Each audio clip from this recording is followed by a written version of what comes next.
हमने डोमिशियन के समय में जो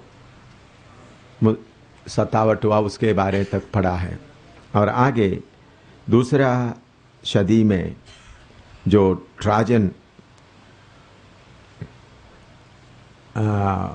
सम्राट था तब पहला उस वक़्त पहला शहीद हुआ है बिशप ऑफ अंतियोक इग्नातियोस लिख सकता है। इग्नातियोस को एडी 107 में सिंह के सामने उनको डाल दिया गया। प्रभु का दास इग्नातियोस को एडी 107 में। और दूसरा है पॉलीकार्प आपने सुना होगा। वो बिशप स्मिर्ना का बिशप या स्मिर्ना का कलीसिया चलाने वाला था।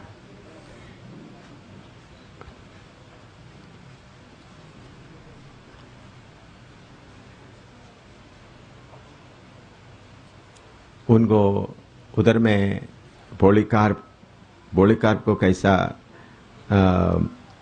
शहीद हुआ, उस समय उनका उम्र 86 साल का था। लोगों का एक बहुत बड़ा त्योहार हो रहा था।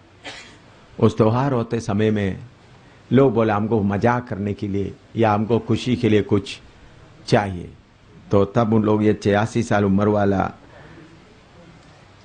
पॉलीकार्प को उस गांव में था, उस गांव में से लेके आया और उन्होंने अपना कलीसिया प्रभु के हाथ में सौंप दिया। और उसके बाद उनको उन लोग एक खंबे में बांधकर चारों तरफ आग डालकर उनको जला दिया। वो जलते समय में लोग खुशी मना रहे थे। मैंने आपको बोला पहला सदी के और दूसरे सदी के कलीसिया का लोगों को यीशु मसीह के कारण कुछ भी नहीं मिला दुनिया के तौर पर। कितने लोगों को ये बात सुनाई दिया? उनको दुनिया के तौर पर कुछ भी नहीं मिला, बल्कि उनके पास जो कुछ था, मकान था, पति, कितने लोगों का पति, पत्नी, बच्चे सब क्या हो गए? तितर पितर हो यीशु मसीह का मकान खत्म हो गए, जंगलों में रहना पड़ा और उसके बाद उनका प्राण भी खोना पड़ा। तो अभी आजकल बहुत सारा लोग मसीह में किसके लिए आता है? ताकि हम उनका दुख मुसीबत दूर हो जाए। पास्टर लोग भी सेवा करते समय में ज़्यादा इसके ऊपर ध्यान देता है। तो यीशु मसीह का उपदेश दो नहीं है। यीशु मसीह का तालीम उपदेश सिर्फ एक ही है। तो कीमत देने वाला ही परमेश्वर के राज्य में पाया जाएगा। तो पहला सदी के लोगों को बहुत नुकसान उठाना पड़ा। पॉलीकार्प बड़ा प्रभु का दास 86 साल उम्र का है।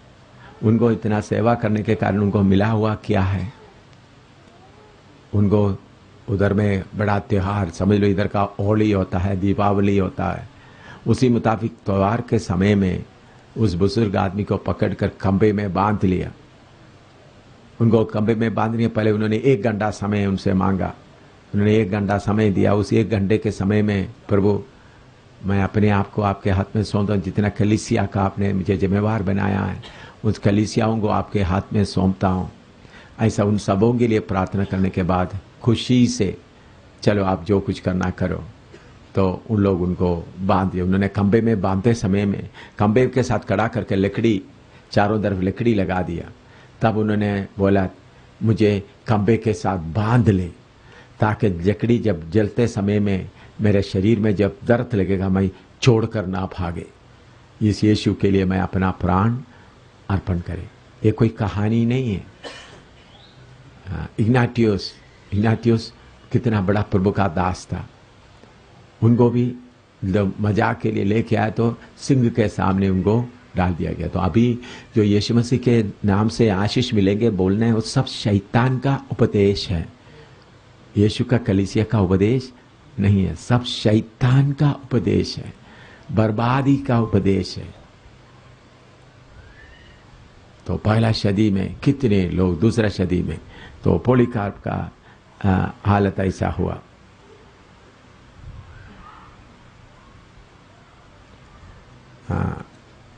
और उसके बाद एम्बरर या शहनशाह या सम्राट मरकस कोरिलियस के समय में एडी 161 से लेकर 180 में अफ्रीका में और अफ्रीका के चारों तरफ कितने लोगों को बेरहमी से यीशु मसीह के कारण मार दिया गया, जानवरों के सामने डाल दिया। मजाक के समय में कितने लोग, अगर कोई मसीह, यीशु मसीह के नाम से कोई भी मिले, उनको पकड़ा जाता था। आपको मालूम है प्रकाश प्रेरितों के काम में लिखा है, पौलुस भी क्या करता था, शाऊल भी घर में जाकर क्या करते थे, जो विश्वासी मिलते उनको पकड़ कर ले जाते थे। फिर भी लोग विश्वास में। आजकल आप लोग, प्रभु इनका सिर दर्द दूर करें, प्रभु इनका कैंसर को ठीक करें ताकि विश्वासी बन जाए। आप लोग भी प्रार्थना में लग जाता है। आप लोग भी किसके लिए लग जाता है? प्रभु इनका सिर दर्द दूर कर दे, इनका परेशानी दूर करें ताकि वो विश्वास में आ जाए। ऐसा गलत काम नहीं करना। कितना सेवक सुन रहा है ये बात? यीशु के पास आना सिर दर्द दूर करने के लिए नहीं, बीमारी दूर करने के लिए नहीं। ऐसा जो कोई आता है वो कभी यीशु के लिए खड़ा नहीं होगा, उनके अंदर सही बीज नहीं आएगा। तो शारीरिक नुकसान उठाने के लिए मैंने इस बार दरिवाल में भी आप लोगों को सिखाया गया, कोई मकान बनाना है तो बैठकर क्या करें, पहले हिसाब करें, मैं ये सारे काम कर सकता है या नहीं। तो एक एक आदमी यीशु के पास आते समय में आशीषों के लिए नहीं, इसलिए आशीष का प्रचार करते हुए बीमारों को चंगा करने का ऐसा हालत आपका टाइम बर्बाद करेगा। ऐसा लोगों को मैं फिर बोलूँगा तुम सेवा मत करो आगे भाई, तुम्हारा सेवा से बर्बादी के अलावा कोई फायदा नहीं है। शैतान भी क्या करेगा, थोड़ा सा बीमार अच्छा हो गया तो उधर में दरवाज़ा खोल कर देगा, वो तो आप सोचेंगे यही रास्ता, वो तो शैतान की चालाकी है। आपका टाइम को खाने के लिए, आपको टाइम को बर्बाद करने के लिए, ताकि किधर भी थोड़ा सा चंगाई हुआ तो। इसलिए चंगाई के पीछे बिल्कुल, चंगाई और भलाई के पीछे बिल्कुल ना जाइएगा। अगर किसी को तकलीफ है तो 1 मिनट प्रार्थना करो, प्रभु इनको तस्वीर दो, फिर उनको देखो, फिर उनके पाप के बारे में बताएं, फिर देखें उनको पाप से छुटकारा पाने का मन है तो ही आपका टाइम बताएं, नहीं तो फिर आगे आप बढ़े, नहीं तो आप उधर रह करके आपका टाइम शैतान पर बेकार बर्बाद करता जाएगा।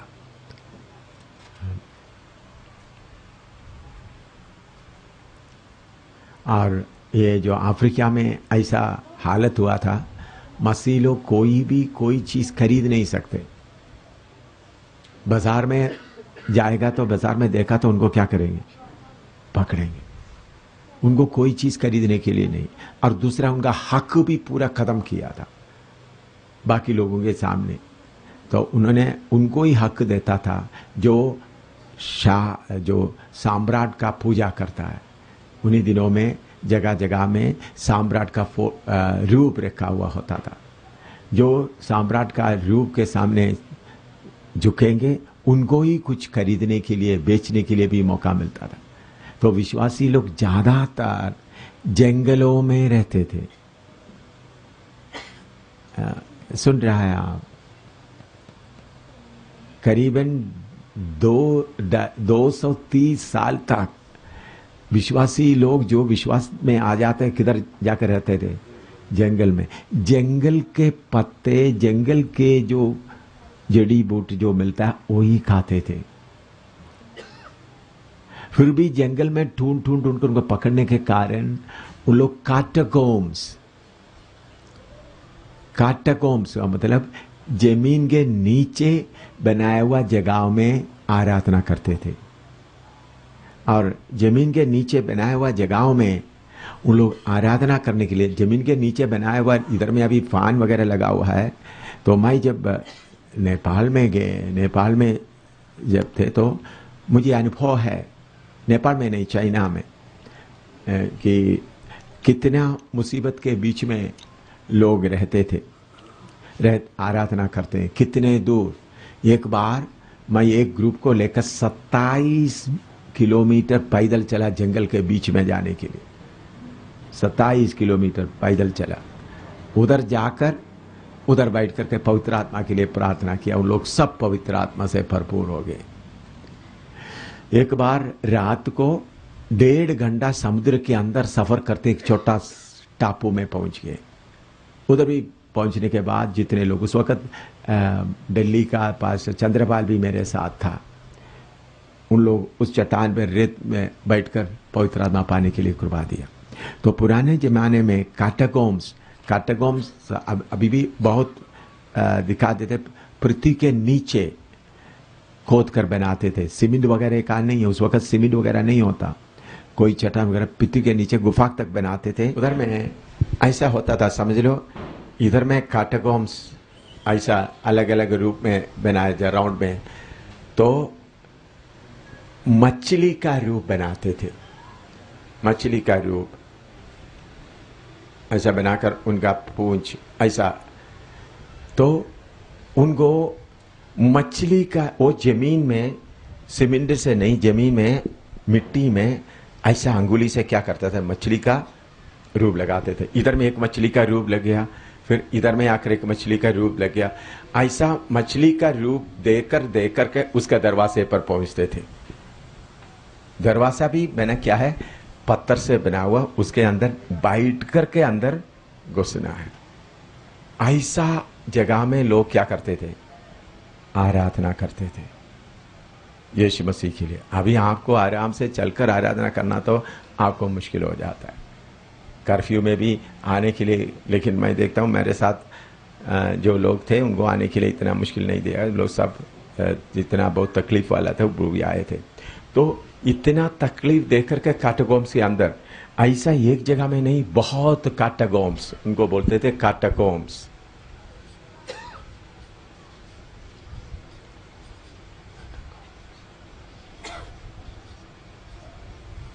कैटाकॉम्स, इस कैटाकॉम्स के अंदर लोग बैठकर क्या करते थे, आराधना करते थे। तो विश्वास के लिए कितना कीमत देते थे हम लोग।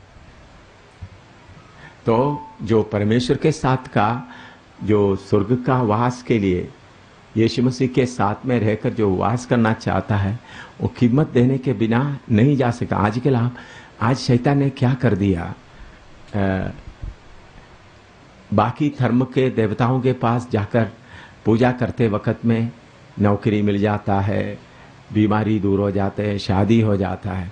इसी मुताबिक मसीह का जीवन भी ऐसा बना दिया। चलो यीशु के नाम में प्रार्थना करें, तो उन लोग क्या सिर्फ देवता बदल दिया, अंदर का स्वभाव को क्या नहीं किया, बदला नहीं।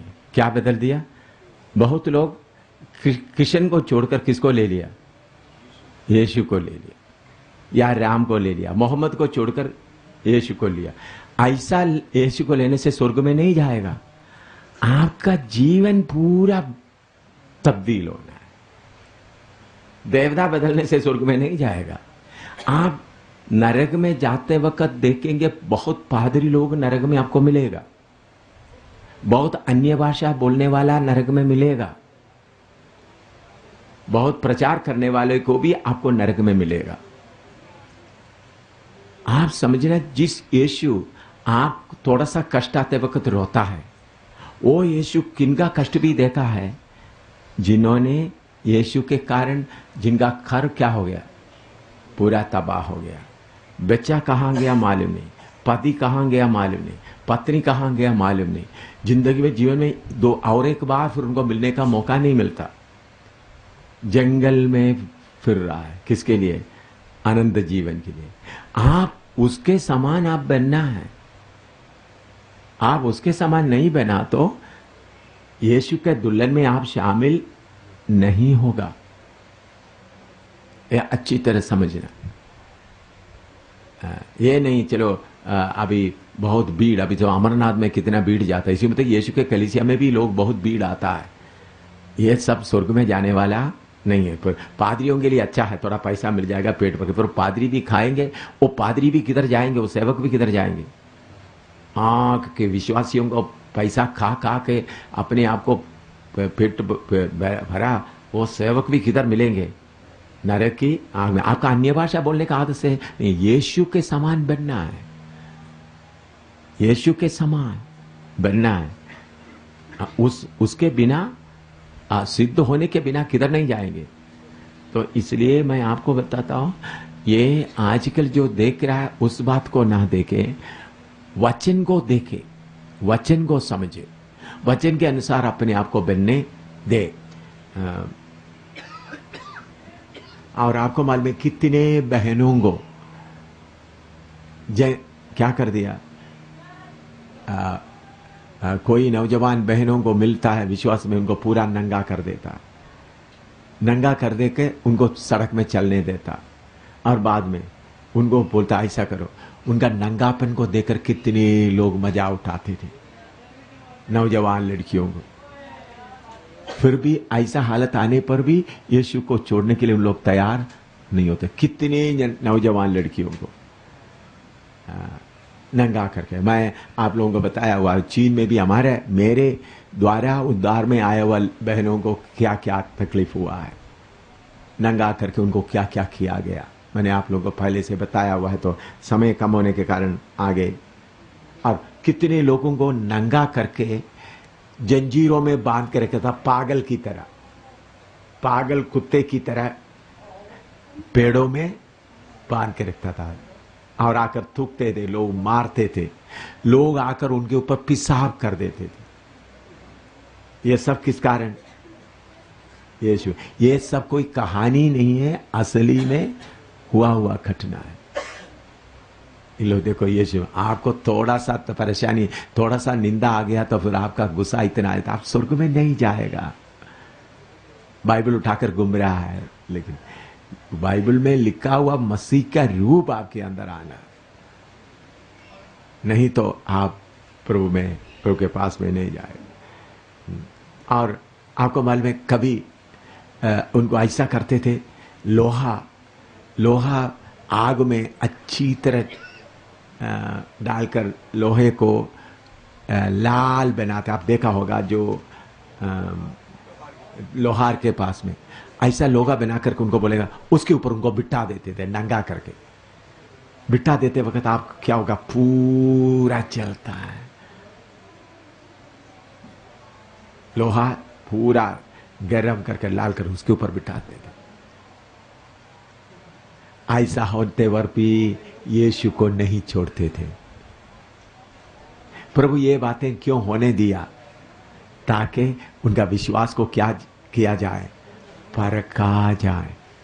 यह वचन के अनुसार है। पहले पहला पत्रस 1:7 पढ़िएगा, पहला पत्रस 1:7।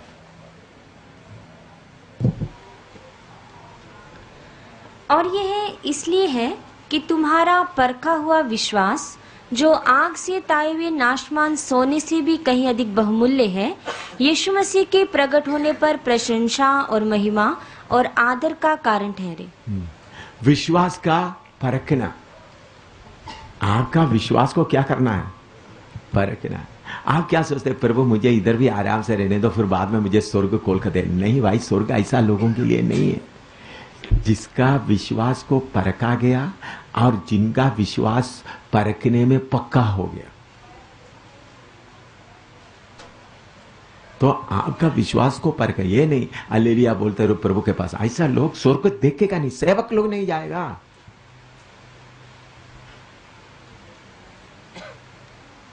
यीशु का सेवा बोल के चलते थे तो वो सेवक को क्या मिलता है? इधर में आदर मिलता है, अपना खाना पीना मिल जाता है।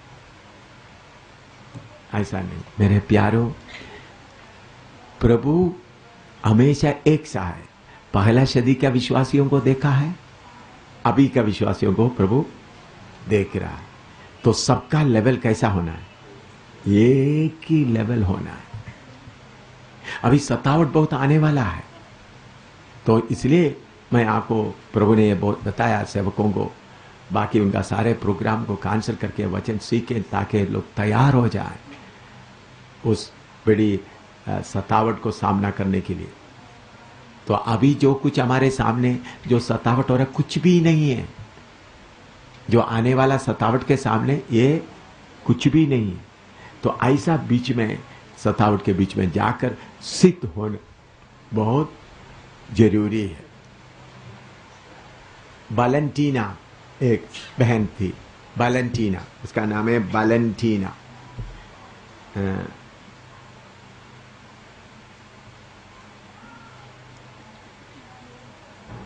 उनको दिन भर पूरा बहुत मारा, फिर भी वो नहीं मरा। फिर शाम को उनको एक पेड़ में बांधा, बांधने के बाद जंगली जानवर को उनके सामने खोलकर भेज दिया। तो जंगली जानवर आकर उनका शरीर को पूरा खाया। ऐसा उन्होंने इस दुनिया छोड़कर चले गया वैलेंटीना।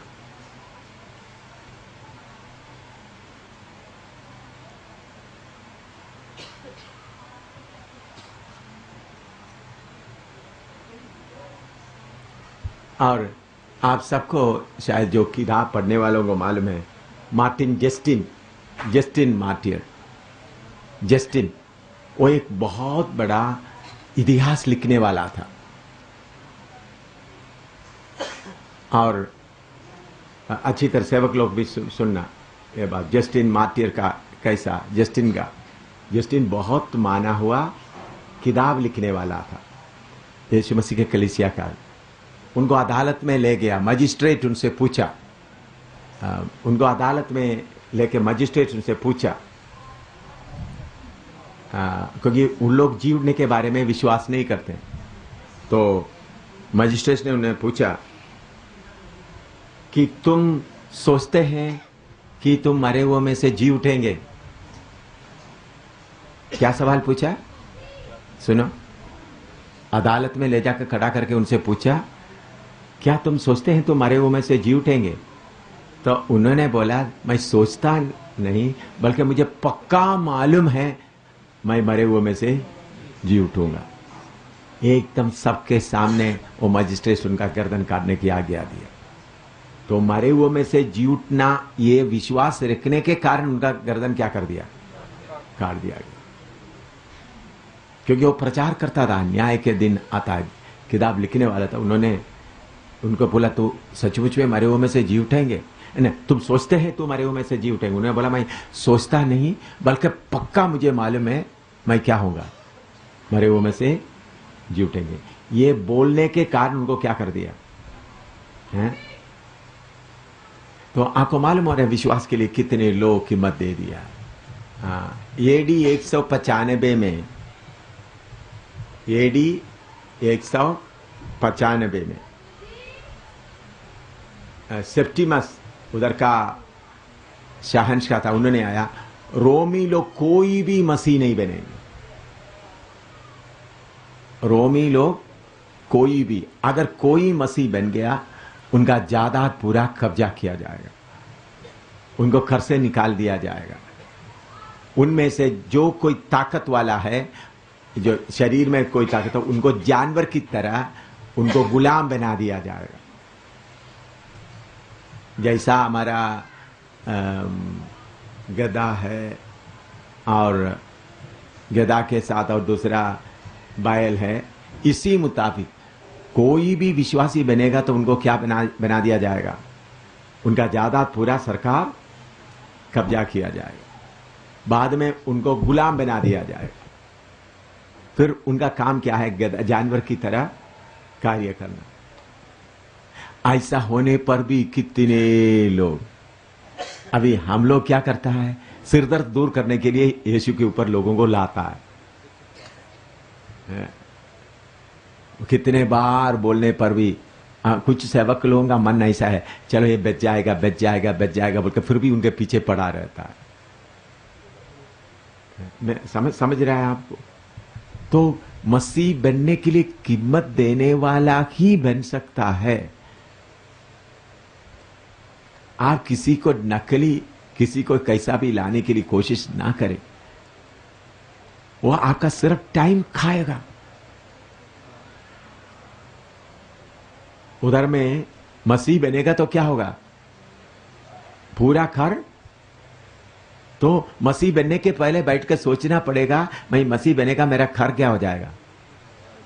खत्म हो जाएगा। मेरा पति को कोई ले जाएगा, मेरा पत्नी को कोई ले जाएगा, मेरे बच्चे को कोई ले जाएगा। सब आप लोग सुन रहा है? ऐसा स्टैंडर्ड में आजकल कितना विश्वासी बन जाता है? बोलिए, आप लोग सेवक लोग कितने लोगों को बनाता है? अगर किसी का तकलीफ दूर नहीं होता, आप उपवास में बैठकर उसके लिए प्रार्थना शुरू करते, प्रभु इनका तकलीफ दूर करें, ताकि वो विश्वास में, आप ही स्वर्ग में नहीं जाएगा, आपका विश्वासी भी स्वर्ग में जाएगा। सुन लग, कौन नहीं जाएगा? आप पहले नहीं जाएगा, आप नहीं जाएगा, आपका विश्वासी भी नहीं जाएगा। ये बात आपसे अच्छी तरह समझिए।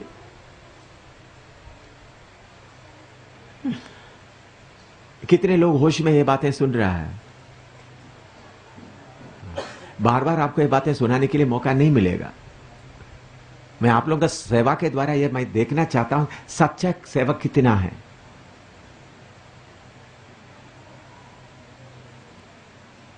ऐसा इतना सत्तावट होने पर भी कितने लोग किसमें आ गया?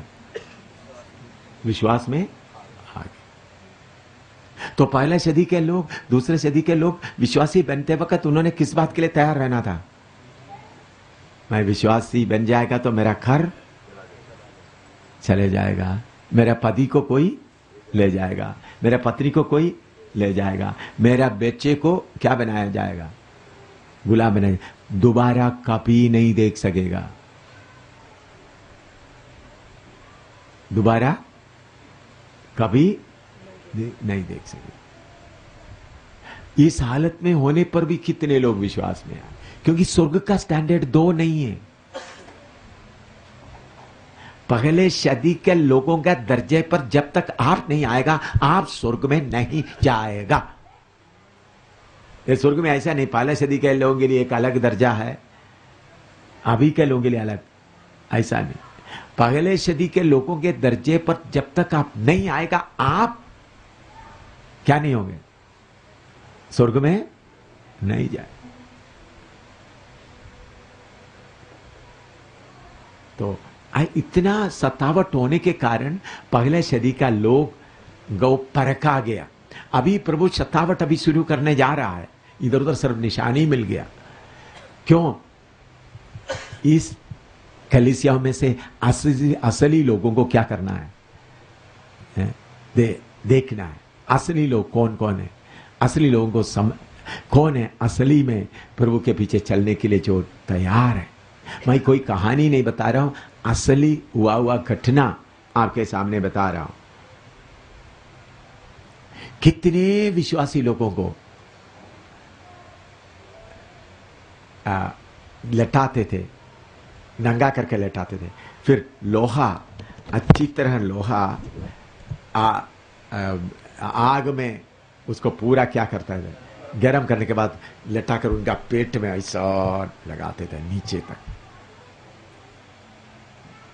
कितने विश्वासी पेट में, छाती में। तो बोलता है लोहा इतना गर्म करके लाते वक्त बोलता है यीशु को छोड़ दो, तुमको छोड़ेंगे न। बोला नहीं, लोहा लाकर इतने कितने लोग और कितने विश्वासियों को खड़ा करके, जो अभी ने हिंदू जो सिख लोगों को गुरुओं को आरे से चीरा, मुसलमान लोग, वो एक दो घटना था। लाखों के तादाद में विश्वासियों को आरे से चीरा गया, लाखों के तादाद में। जैसा आरे से क्या करता है, चीरता है। कितने विश्वासी। एक बहन का गवाही मैं बताना चाहता हूं।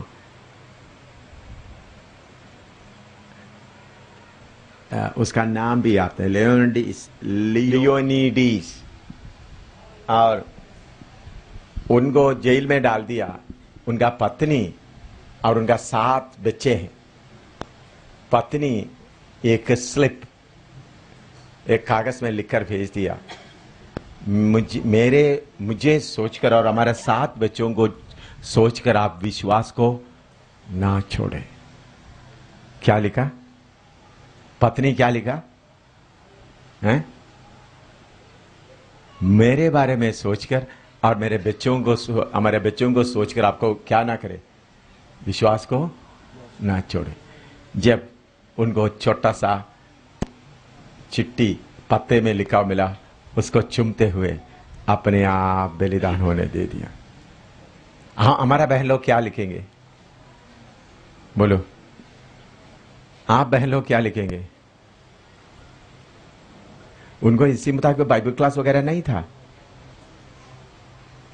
वो बहन लिखा मेरे बारे में और 7 बच्चों को सोचकर आप विश्वास को ना छोड़े। आप लोग क्या लिखेंगे? आप लोग बोलेंगे कैसा भी आप निकल आ जाओ, है? मेरा प्रेम को थोड़ा याद करो, हम इकट्ठा मरेंगे। उन्होंने बोला आपको पकड़ के ले गया, कोई बात नहीं, मुझे और मेरे बच्चों को याद करके क्या करें, विश्वास को ना छोड़े। वो पत्ते में लिखकर उनको जेल के अंदर मिल गया, तो उन्होंने मरने के लिए आगे तैयार होकर आ गए।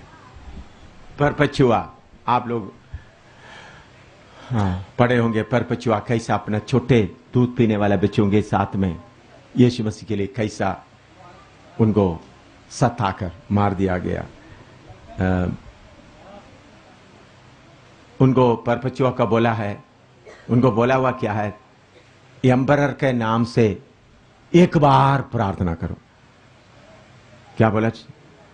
शाहनशाह, शाह जो सम्राट के नाम से क्या करो, एक बार प्रार्थना करो।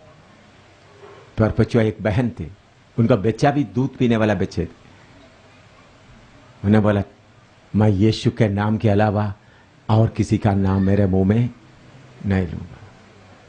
वो छोटे बच्चे के साथ उनको मार दिया गया, परपचुआ का।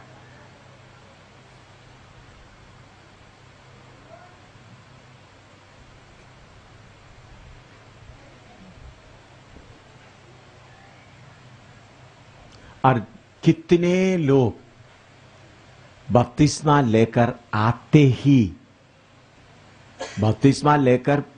आते ही कहीं बपतिस्मा करके किसी को मालूम हो जाते तो लोग जाकर चुप कर रहते थे, कहां बपतिस्मा होता। बपतिस्मा लेकर बाहर आते ही उनको गुलाम बनाकर ले जाएगा या उनका गर्दन काट देगा। तो लोगों को बपतिस्मा लेना है तो किसके लिए तैयार होकर बपतिस्मा लेते थे? बोलो, गर्दन कटवाने के लिए तैयार होते थे, अच्छा होने के लिए। फिर भी कितने लोग बपतिस्मा लेते थे। अभी उसी मुताबिक इधर में होगा तो कितने लोग विश्वास में आएगा? कितने लोग विश्वास में आएगा?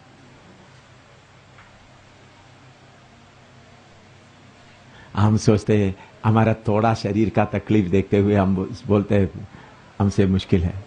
मैं भी इसी मुताबिक कीमत देने वाला बने, आराम करने वाला नहीं, प्रभु कीमत देने वाला बने।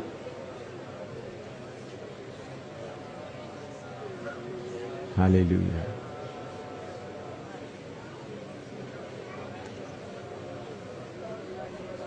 ये आराम का जिंदगी नहीं, कीमत देने वाला जिंदगी है।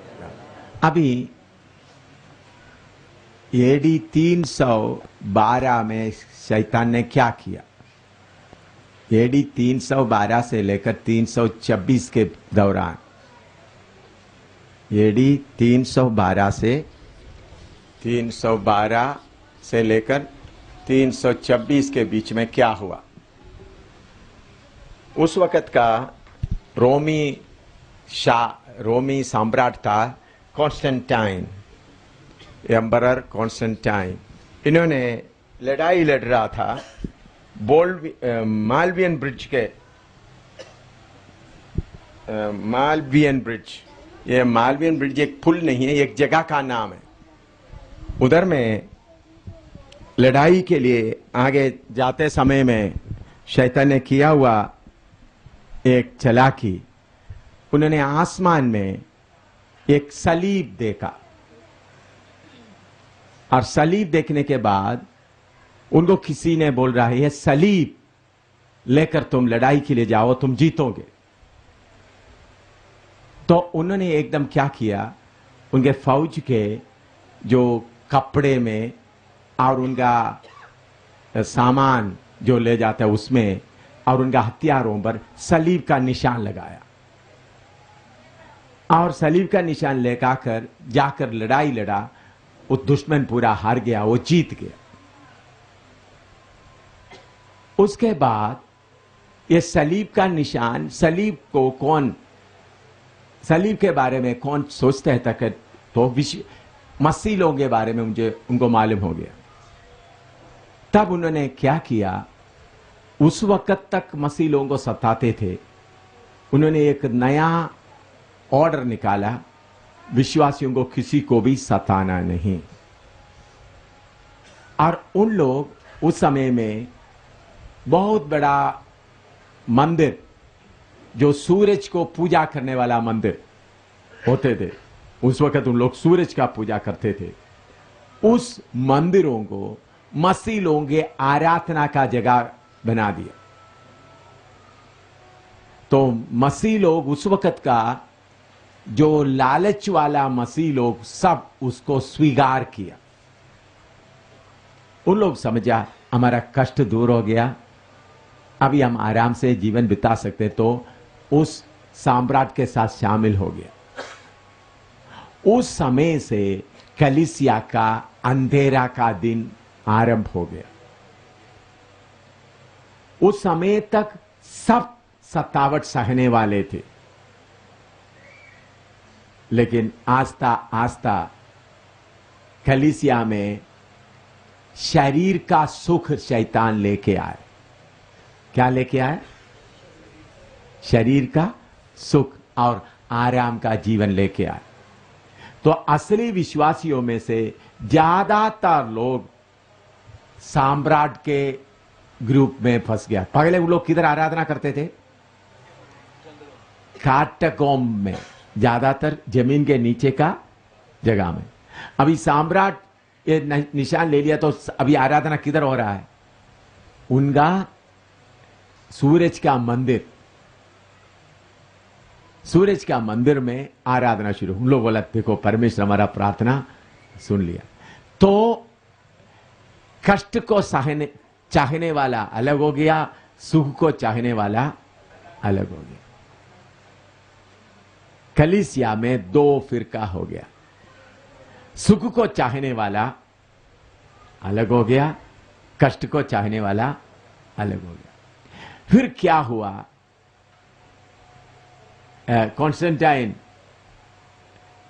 फिर मैं आगे जाकर रोमन कैथोलिक कलीसिया का उत्पन्न, कहां उसका आरंभ हुआ, उसको पूरा, उसका पहला बिशप कौन था, कैसा पूरा इतिहास आपको बताएंगे, कहां से आगे आया, कैसा है, तब आपको और क्लियर इसको बारे बताएं। मैं उस बिशप का नाम और दूसरा उसका जो कौन सा डेट से शुरू हुआ, जो मैं आपको सिखाएंगे, आप जाकर रोमन कैथोलिक का बड़े बड़े मामूली पादरियों को ये बात मालूम नहीं, बड़े बड़े लोगों को पूछ सकता है कैसा ये हुआ।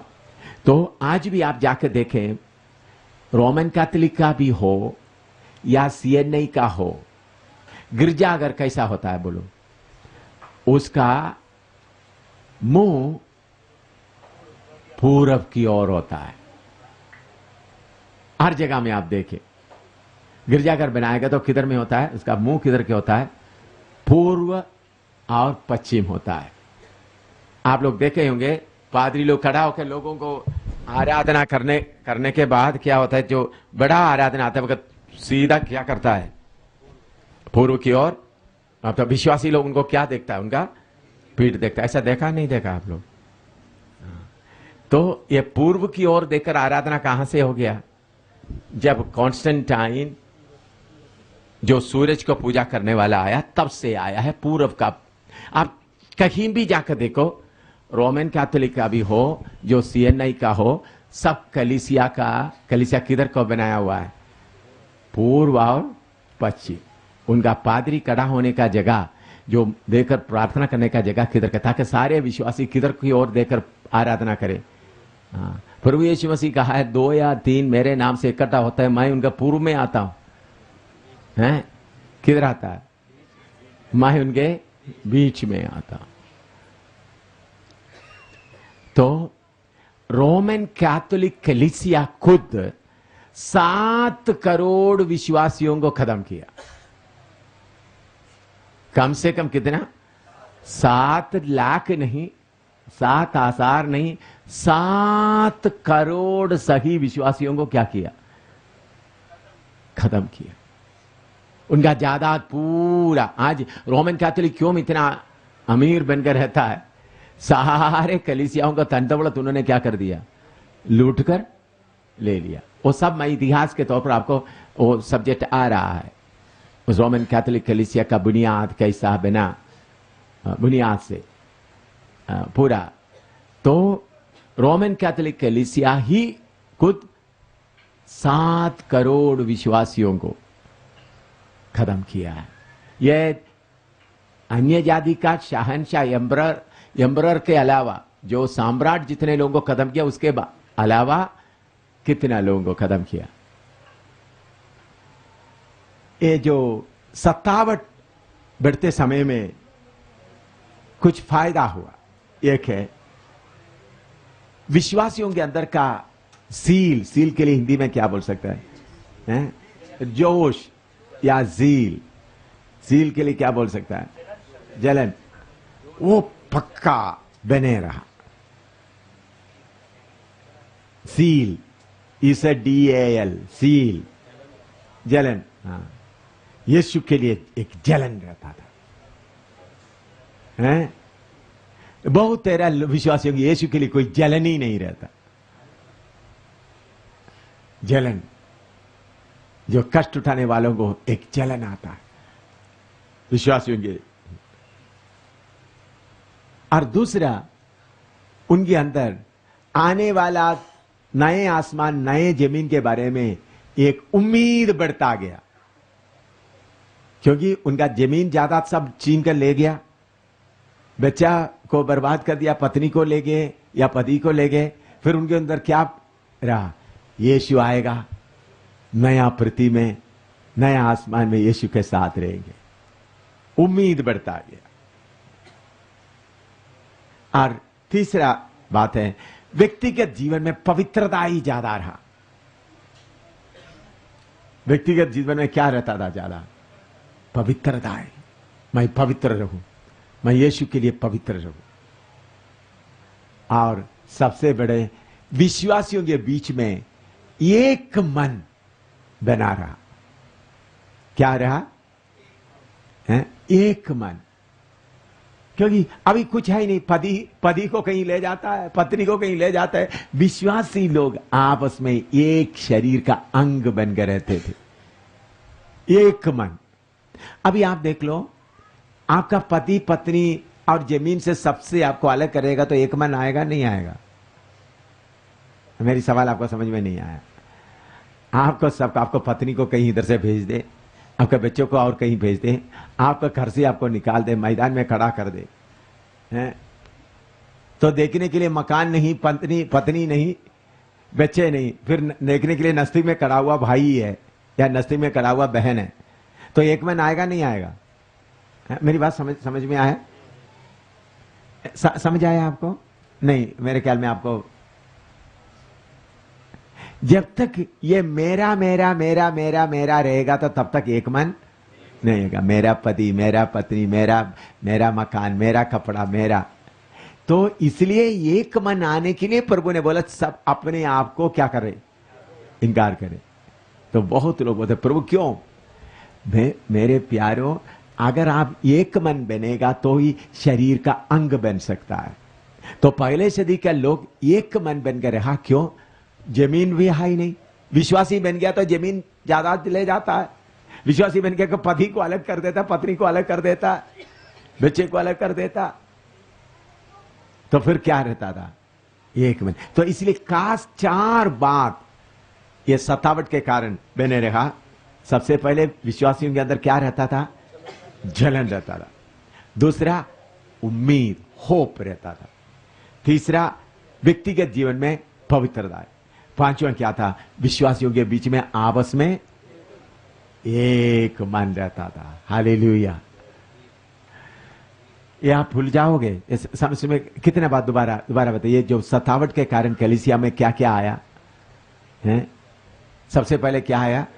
सबके अंदर एक गैरत, ये जलन। दूसरा, आने वाले नया पृथ्वी, नया आसमान के बारे में एक आशा आ गया। तीसरा, पवित्रताई के लिए, व्यक्तिगत जीवन में पवित्रता।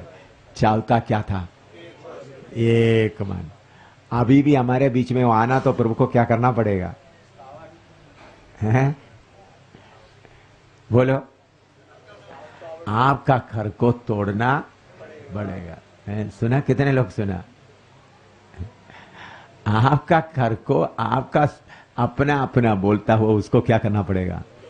तोड़ना पड़ेगा। प्रभु को ये कार्य करना पड़ेगा, तभी एक मन। नहीं तो फिर भी मेरा मेरा मेरा मेरा मेरा। हाँ, सब हम एक है, लेकिन असली बात में आते वक्त मेरा मेरा मेरा। अभी इधर सुने, मैं प्रभु का धन्यवाद देता हूं। जम्मू के इधर के विश्वासी लोगों के लिए उन लोग अपना घर खोल कर दिया। तो पहला सदी में इस सतावट के कारण क्या क्या आया लोगों के अंदर? एक जलन आया। दूसरा, आशा आया। तीसरा, व्यक्तिगत पवित्रता आया। चौथा क्या है? विश्वासियों के अंदर एक मन आया। तो इन्हीं दिनों में वही चाहिए। थोड़ी देर प्रार्थना करें, फिर दूसरा विषय। अभी खत्म नहीं हुआ, विषय शुरू करेंगे। थोड़ा प्रार्थना करें। सतावट से हम डरने का जरूरत नहीं, सतावट से फायदा ही होता है। शैतान को हम बोलें, शैतान तुम्हारा इन बातों से हमको फायदा ही होता है, फायदा ही होता है, रुकावट नहीं होता, फायदा ही होता है। मकान छीन लिया जाए, जमीन छीन लिया जाए, पत्नी को ले जाया जाए, पति को ले जाया जाए, बच्चों को ले जाया जाए,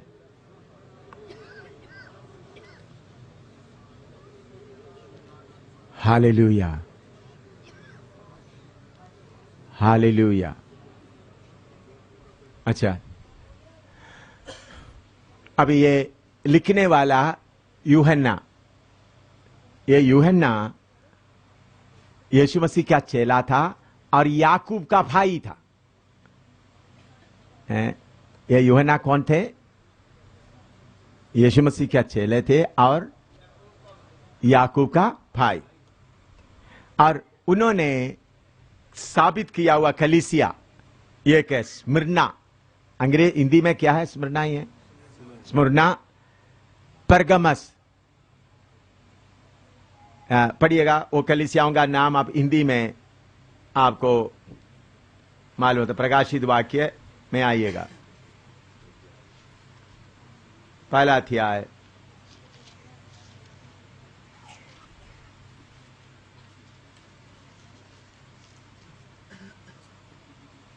उसका 11वां पद पढ़िएगा। उधर में कलीसिया का नाम लिखा हुआ है।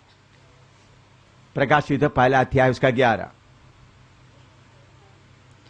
कि जो कुछ तू देखता है उसे पुस्तक में लिखकर सातों कलीसियाओं के पास भेज दे, अर्थात इफसुस और स्मुरना, इफसुस, स्मुरना और पिरगमुन, परगमन और थुआतीरा और सरदीस और फिलाडेल्फिया और लौदीकिया में। लवोदिकिया। नोट करो, इन्होंने इतना कलीसिया इन्होंने क्या किया था? साबित किया था। जब इनको पकड़वाते समय में इफसुस के कलीसिया में सेवा कर रहा था। इफसुस के कलीसिया में सेवा करते समय में उनको पकड़वाया गया। कितना कलीसिया साबित किया था उन्होंने? 7 कलीसिया। उनको इफसुस कलीसिया में उन्होंने सेवा करते समय उनको पकड़ के रोम में भेजा गया।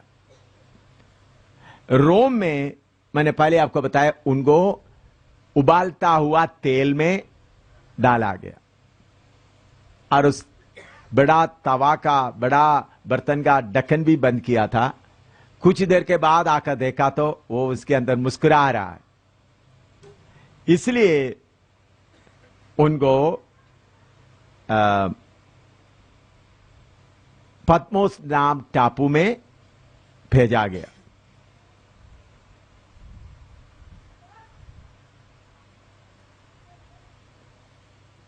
डोमिशियन, एम्परर डोमिशियन, कौन उनको पद्मोस टापू में भेजा गया? डोमिशियन, एम्परर डोमिशियन। और उसके बाद डोमिशियन इनको पद्मोस टापू में भेजा गया। डोमिशियन के बाद दूसरा नेरवा नाम एम्परर या सम्राट आ गया, उनको दोबारा बुलाया। यीशु के चेलों में साधारण मौत हासिल किया हुआ एक ही व्यक्ति यूहन्ना है। बाकी सबका मौत कैसा था? हैं? बहुत सब शहीद हो गए। लेकिन इनको शहीद होने के पहले इनको किधर डाला था? जलता हुआ तेल में, उबालता हुआ तेल में डाला था। उसके बाद उनको पद्मोस नाम टापू में भेजा गया था। फिर नेरवा, ये डोमिशियन शहंशाह उनको भेजा था या सम्राट भेजा था। लेकिन बाद में पद्मोस टापू से कौन उनको वापस बुलाया? नेरवा।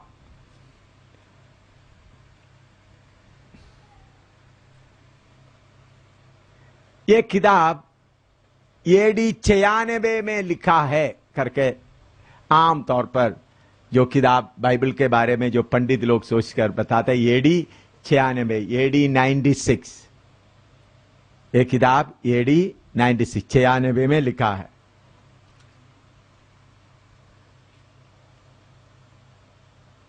इसका अथॉरिटी ये क्या है?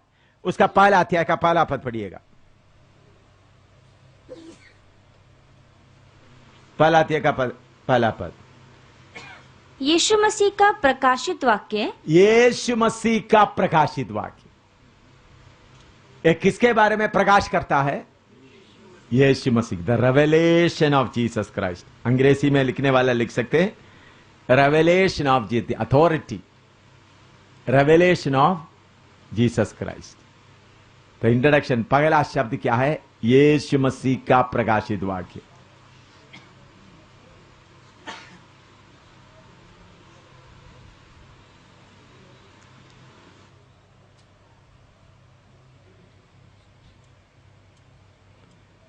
बाइबल में एक ही किताब है जिसमें पढ़ने वालों को आशीष दिया हुआ किताब।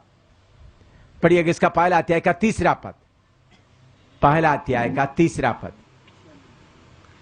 धन्य है वह जो इस भविष्यवाणी के वचन को पढ़ता है और वे जो सुनते हैं और इसमें लिखी हुई बातों को मानते हैं। एक ही किताब है। यह पढ़ने वाला भी धन्य है, जिसको पढ़ना नहीं आता बाकी लोगों से क्या करना चाहिए? सुनना। पढ़ने वालों को भी धन्य है और सुनने वाला। आप अपने बच्चों को बोलना, और आप में से कोई जिसको हिंदी नहीं आता है या उर्दू नहीं आता है या पंजाबी नहीं आता है, आप अपने बच्चों को बोलना, बेटे पढ़ो। ये पढ़ने वालों को आशीष मिलता है और सुनने वालों, एक ही किताब है। और जिन्होंने इसके वचन को नहीं मानता उनको श्राप बताया हुआ एक ही किताब है। प्रकाशित वाक्य 22 का 18 और 19 पढ़िएगा। प्रकाशित वाक्य 22 का 18 और 19।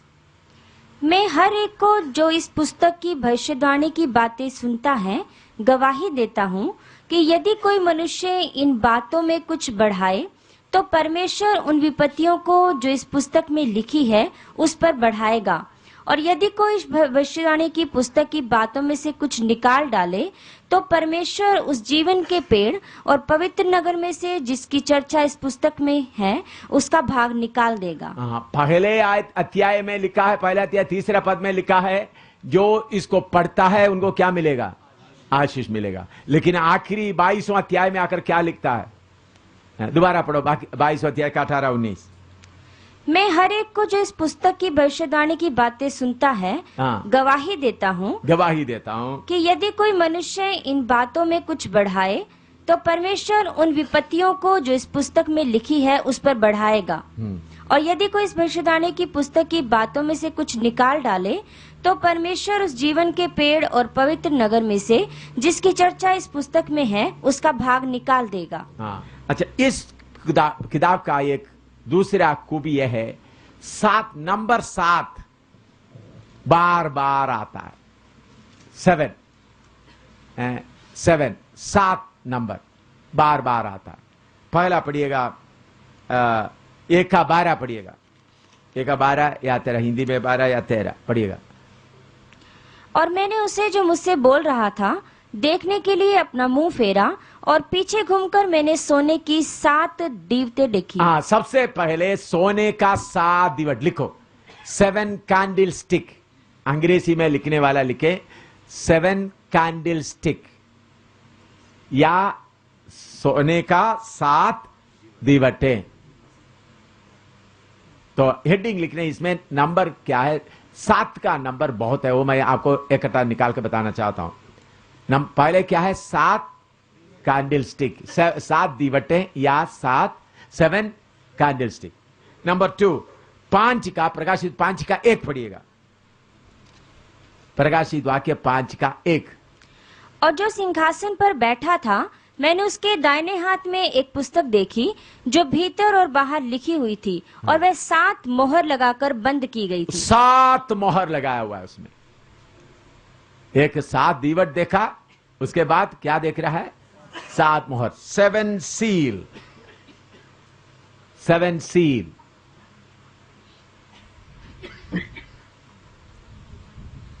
लिख दिया। तीसरा, पहला अध्याय का 11 पढ़िएगा, पहला अध्याय का 11। कि जो कुछ तू देखता है उसे पुस्तक में लिखकर 7 कलीसियाओं के पास भेज दे। 7 कलीसिया क्या है, 7 कलिसिया, 7 चर्चेस लिख दो। और 10 का 3 पढ़िएगा, प्रकाशित 10 का 3, 10 का 3। और ऐसे बड़े शब्द से चिल्लाया जैसा सिंह गरजता है। और जब वह चिल्लाया तो गर्जन के 7 शब्द सुनाई दिए। गर्जन के 7 शब्द, 7 ट्रम्पेट्स, 7 थंडर्स, ट्रम्पेट नहीं, 7 थंडर्स, 7 थंडर्स या 7 गर्जन। कितना गर्जन है, 7 गर्जन, 7 थंडर्स या 7 गर्जन।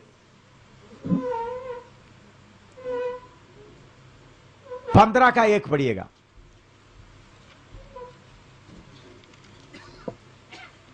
15 का 1। फिर मैंने स्वर्ग में एक और बड़ा और अद्भुत चिन्ह देखा, अर्थात 7 स्वर्गदूत। 7 स्वर्गदूत, उधर में भी क्या मिला है, 7 स्वर्गदूत। 7 का नंबर बाद में, इसका मैं एक्सप्लेन बाद में आपको करेंगे। 7 स्वर्गदूत। और 17 का 9 पढ़िएगा, 17 का 9। उस बुद्धि के लिए जिसमें ज्ञान है यही अवसर है, वे 7 सिर 7 पहाड़ हैं। 7 सिर 7 पहाड़। 2 बात उधर है, 7 सिर और 7 पहाड़। अभी प्रकाशित 8 का 2 पढ़िएगा।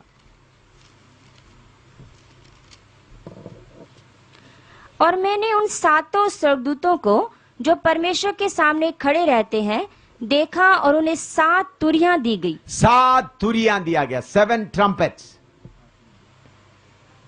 7 तुरियां।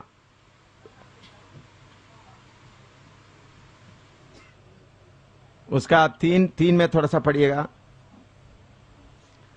और एक और चिन्ह स्वर्ग पर दिखाई दिया, और देखो एक बड़ा लाल अजगर था जिसके 7 सिर और 10 सींग थे, और उसके सिरों पर 7 राजमुकुट थे। वो भी है उधर में, मैं वो पढ़ा नहीं था, इसमें है 7 राजमुकुट, 7 सिर है और 7 क्राउन्स। हाँ हाँ, 12 का 3 में है।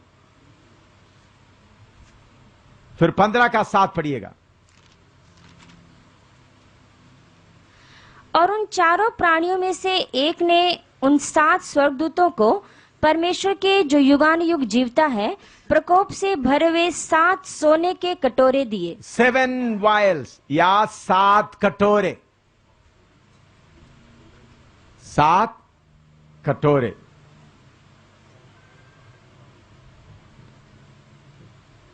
हाँ, 15 का एक पढ़िएगा। फिर मैंने स्वर्ग में एक और बड़ा और अद्भुत चिन्ह देखा, अर्थात 7 स्वर्गदूत जिनके पास 7 पिछली विपत्तियां थी।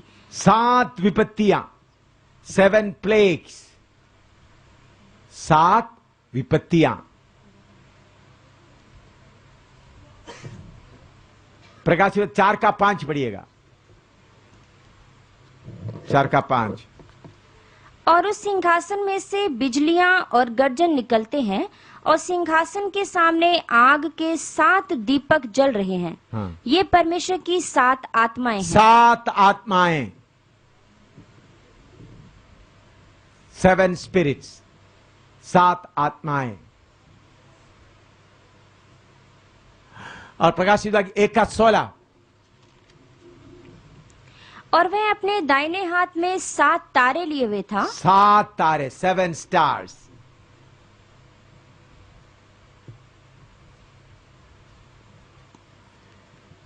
ये पहला अध्याय, दूसरा अध्याय, तीसरा से लगातार नहीं लिखा मैंने, विषय के साथ इसको क्या किया है, अलग अलग किया। वो बाद में एक्सप्लेन करते हुए तो आपको मालूम होगा। नहीं तो पहला अध्याय में कितना 7 बोला ऐसा बताना था, लेकिन मैंने इसको क्या किया है, विषय के पहला अध्याय में फिर 22वां समझिए, बाद में आपको समझते समय में कैसा ये जुड़ता है करके मालूम होगा।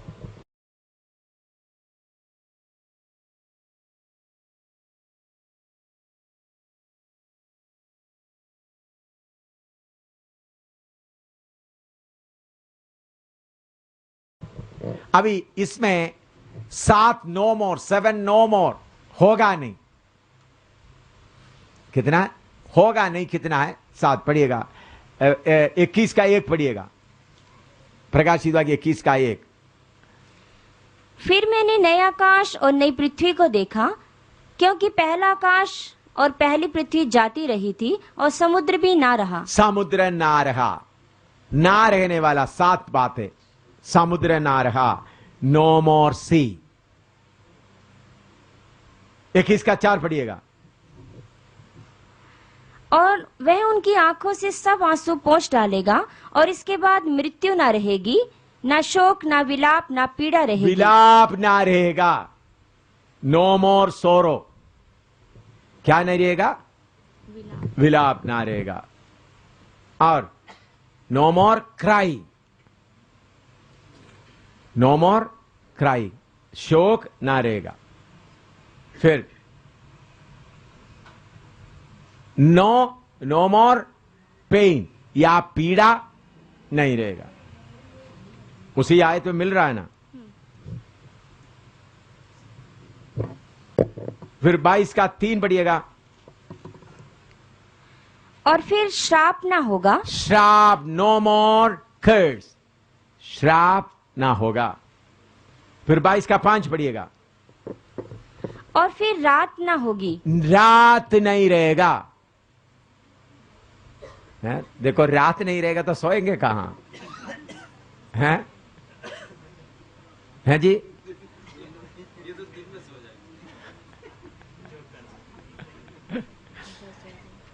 अच्छा, 21 का 4 पढ़िएगा दोबारा।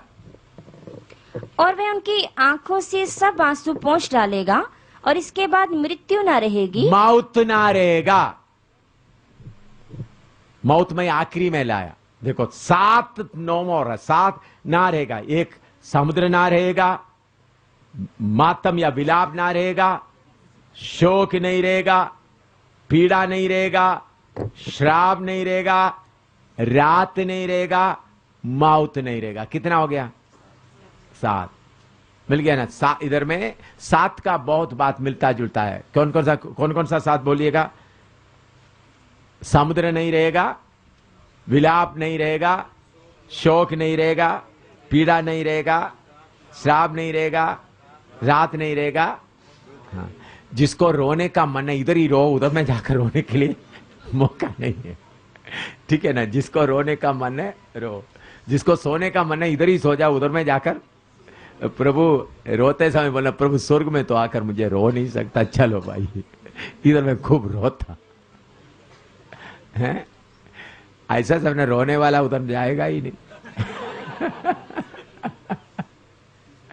रोने वाला इधर, ये नहीं प्रभु मैं खूब रो गया, नहीं। रोने वाला आदत उधर रोते रोते, आनंद करने वाला उधर भी आनंद करेगा। रोने वाला तो उधर रोना नहीं रहेगा, मौत नहीं रहेगा, श्राप नहीं रहेगा, है? रात भी नहीं रहेगा। हालेलुया। इसलिए हम दिन के संतान बनना है? इसलिए वचन में लिखा है क्या बनना है?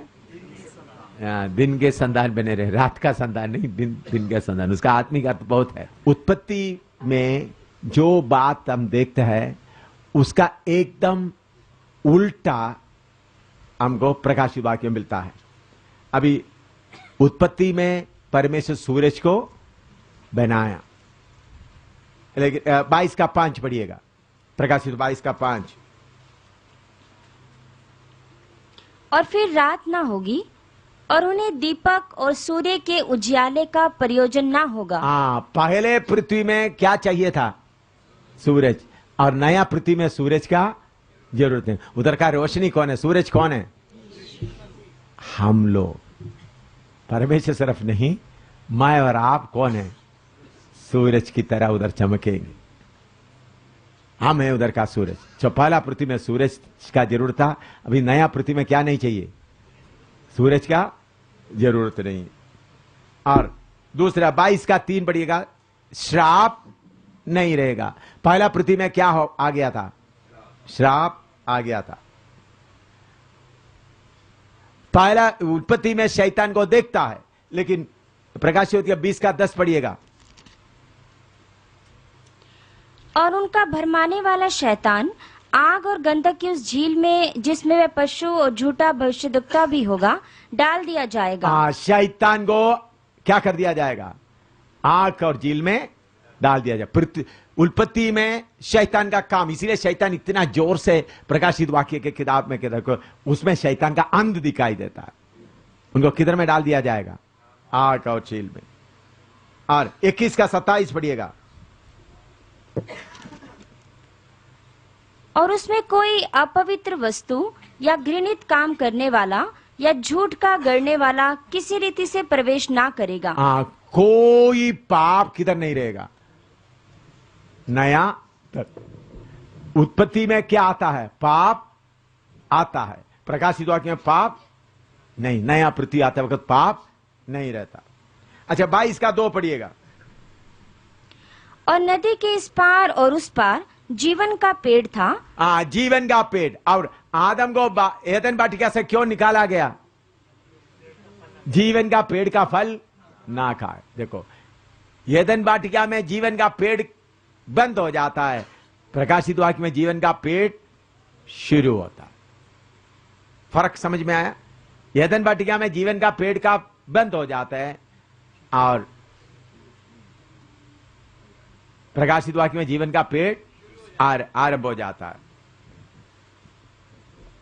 उत्पत्ति में परदीसा खो गया, लेकिन प्रकाशित वाक्य में पैराडाइज या परदीस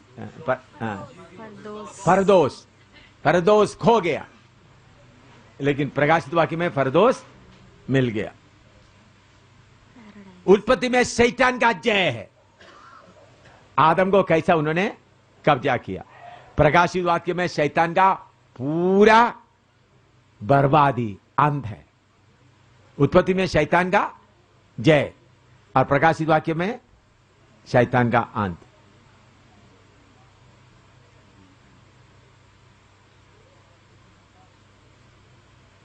प्रकाशित 22 का 16। मुझे यीशु ने अपने स्वर्गदूत को इसलिए भेजा कि तुम्हारे आगे कलीसियाओं के विषय में इन बातों की गवाही दे। मैं दाऊद का मूल और वंश और भोर का चमकता हुआ तारा हूँ। और उसका 6 भी पढ़िएगा। 12 का 6, 22 का 6, माफ करना, 22 का 6, माफ करना, मैं 12 बार मैं बोलता हूँ। 22 का 6। फिर उसने मुझसे कहा, ये बातें विश्वास के योग्य है और सत्य है। हाँ, और प्रभु ने जो भविष्यद्वक्ताओं की आत्माओं का परमेश्वर है अपने स्वर्गदूत को इसलिए भेजा कि अपने दासों को वे बातें जिनका शीघ्र पूरा होना अवश्य है दिखाए। इस किताब में जो जो बातें लिखा यीशु मसीह सीधा इसका सर्टिफाई किया गया। सर्टिफाई किया है, उसके लिए हिंदी में क्या बोल सकता है? प्रमाणित किया गया। 22 का 6 और 22 का 16 दोनों में यीशु मसीह सीधा इसका क्या कर रहा है? प्रमाणित कर रहा है, सर्टिफाई कर रहा है। प्रमाणित करने के लिए उर्दू में क्या शब्द बोलता है? सबूत, साबित कर रहा है या है